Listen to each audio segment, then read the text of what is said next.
I talked to you in a previous video about living the vocation of the laity, that it's important to know the Bible, and I said that I would discuss with you, I would teach you how to do Bible study. This particular video is going to talk about the tools that you're going to need, and you're going to need two, a Bible and a pen. We'll start with the pen. This is a 4-color pen. I call it a Bible pen. Don't call it a Bible pen when you go to buy one, because no one's going to know what you're talking about, because they're actually called a 4-color pen.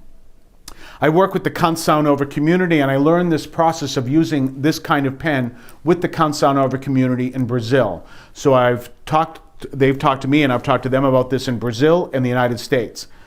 Still, regardless, I'm across international lines. This is the only pen either group has ever seen that I know of that you can use that's designed like this. I mean, you can use any system you want. You can get yourself 4 different pens if you want. It might be a little tedious, but to have an actual pen that has 4 colors connected, this is the only one I know that's made in Brazil or the US. It's made by Bic. You just go into any stationery store that sells a decent amount of pen, or even some drugstores, CVS included, that sells pens that sells stationery, and you just look for the 4-color pen, and that's where you'll find it. We'll talk in another video of why you need that. The next thing you need is a Bible. There are different versions of the Bible, so I want to make this short, otherwise this video will go on rather long. So we'll just be basic about it. First of all, when you're buying a Bible, you have to make a basic choice. Do you want to buy just the New Testament, or are you going to buy the whole thing? In a sense, I'd recommend to you to buy an entire Bible. However, buying a New Testament for now is fine. See, the thing is, if you buy a New Testament, specifically a pocket New Testament, they're easier to carry around, to put in a pocket, hence the name, or a pocket book, or whatever the case may be. And we'll talk later on why that's important. But it's very hard to do that with an entire Bible, even a pocket Bible, because they're much bigger. So a pocket New Testament is an option, or to buy the entire Bible. I would not recommend for Bible study to get one of those big heirloom versions. It's just because you're going to do Bible study and they're hard to carry. Definitely buy one if you want as an heirloom, as another form of sharing Bible reading at Mass, or not at Mass, at home, and things like that. But for Bible study, you want something that's a little smaller and easier to handle. You want to buy the Catholic version of whatever version of the Bible you buy, because the Catholic version has all the books that the Catholic Church ordained were the canon of the Bible. The Catholic Church ordained the Bible as it is in the Catholic Church. Anyone else who changed the number of books in the Bible did so after we had the final canon of books.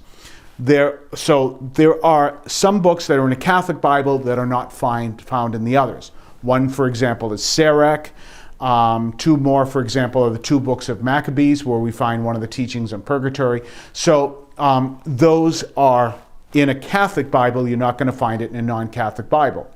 The way you find out if it is or isn't a Catholic Bible is it should say, if it's Catholic, a Catholic version. And if it doesn't say it, it won't say the Catholic version. Some will say, instead of the Catholic version, with the Apocrypha, which is what some Bible publishers that are not Catholic call those other books that we have that they don't. But basically, you look for something that says the Catholic version. You're going to have the Catholic books. Obviously, just take a look for 1 and 2 Maccabees. If they're there, then you know you have a Catholic version as well. Among the others, but those are the 2 are very easy to remember.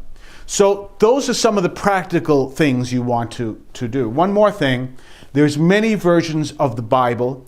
Academics prefer, for example, the Revised Standard Version. There's different other versions. Some countries used the Jerusalem Bible, which was originally translated into French. I don't know if the latest versions may have gone right into English.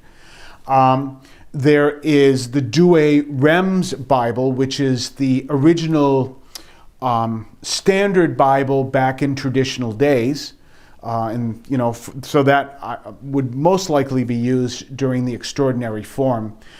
There's nothing wrong with using or studying those other Bibles. I personally, my only problem with the Douay-Rheims is not that it's traditional. I have no problem with that. It's hard for me to read the Old English because it's in Old English, and I just have a hard time reading it. So that's why I don't like the Douay-Rheims. However, on copyright levels, it's actually easier to use.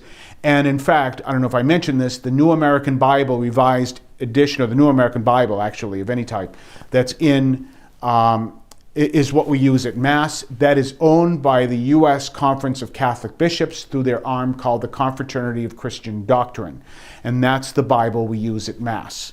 If you quote it in a book, you need their permission, unless there's a permissions thing that tells you exactly how much you need their permission for, but they basically you need their permission for certain quotes. And you need to know that, because they will call you if you don't get their permission and you use their versions regularly. For example, if you read the Bible over the internet every day, you will literally receive a call from the USCCB. So understanding that, you need to know that there are different versions of the Bible. There's different parameters, but what you're looking for is New American Bible is used at Mass. You want to find a Catholic version. You don't have to use the New American Bible, but that's the one that is used at Mass. And you have to decide if you're going to get a pocket version of the New Testament or get the entire Bible. Generally, when you're looking at the bigger Bible, they will ask whether you want a leather bound or a soft cover. That's all your choice as well. These are important things. By the way, obviously, since I mentioned the pen, you're going to write in your Bible, and we'll just talk about that in future videos. So all this comes together, the basic tools you need in order to study the Bible. And now we'll go into how, in fact, to do that. God bless you.